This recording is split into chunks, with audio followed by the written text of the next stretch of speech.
की म्हणजे या ह्याच्यामधून आपल्याला फॉर्म्युला करता येते आणि यासोबतच समजा आपल्याकडे थोडं बहुत पाणी असेल स्प्रिंकलर देण्यापेक्षा फक्त ह्या सरीतून पाणी द्यायचं, ह्या सरीतून पाणी सोडायचं ज्यावेळेस बकार पडेल. तर हे विवेक तंत्रज्ञान ह्या 4-5 गोष्टीसाठी उपयोगाचं आहे. याच्यासोबतच आता अलीकडे एक ट्रेंड निर्माण झाला विवेकपेक्षाही पुढचं.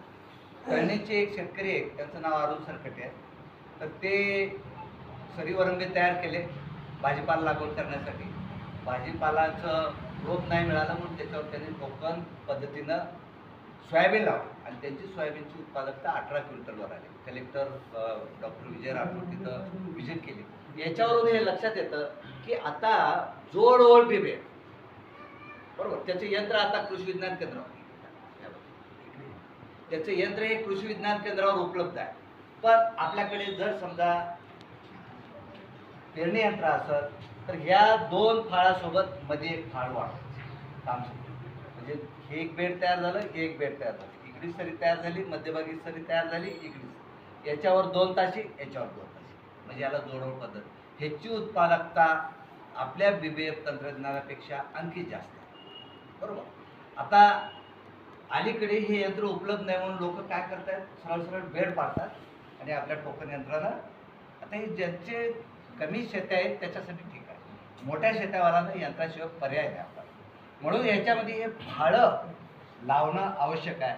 या बाजूला एक फाळ लावा, मध्यभागी लावा, इकडे, आणि ह्याची शेटिंग करा. शेटिंग करता येतं. इव्हन तो आता आम्ही बरेच लोक पप्पूदादाच्या यंत्रावर प्रयोग करतात शेतकरी आमचे. तर त्यांना सुद्धा पप्पूदादाला सांगितलं की बाबा तू आता फाळा ॲडजस्ट करायचं काहीतरी कर, आणि त्यांनी ते आता नटबोल्टचं केलं. पूर्वी तो वेल्डिंग करायचं, डायरेक्ट शेटिंग करायचं 15 इंचावर 12 इंचावर. आता हे आपल्याला 18 इंचापर्यंत वाढवता येते.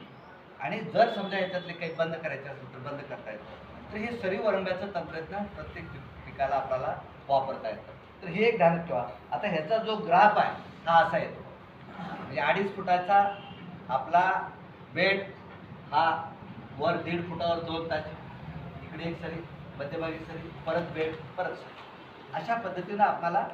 मग ह्यामध्ये काही जण ह्याच्यामध्ये कापूस एकच लाईन लावतात, मका 2 लाईन लावतात, उडीद मूग 3 लाईन लावतात, बरोबर. सोयाबीन 2 ताशीवर करतात. या पद्धतीनं आपल्याला त्याची शेती करता येते. 7 फणीचं जर पेरणी यंत्र असेल तर ही शेती करायला काही अडचण नाही. फक्त 5 मिनटं सुरुवातीचे द्यायचे. हेच आपल्या ट्रॅक्टर चालकाला वेळ नाही, मालकाला वेळ आहे, पण चालकालाच वेळ नाही हे ॲडजस्टमेंट करायचं. म्हणून मित्रो, हे एक आता जोडवळी पद्धतीचं एक लक्षात ठेवा.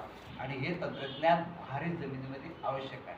जर समजा गेल्या वर्षासारखा पाऊस असेल तर ह्याच्याशिवाय पर्याय नाही, कारण रान वापसा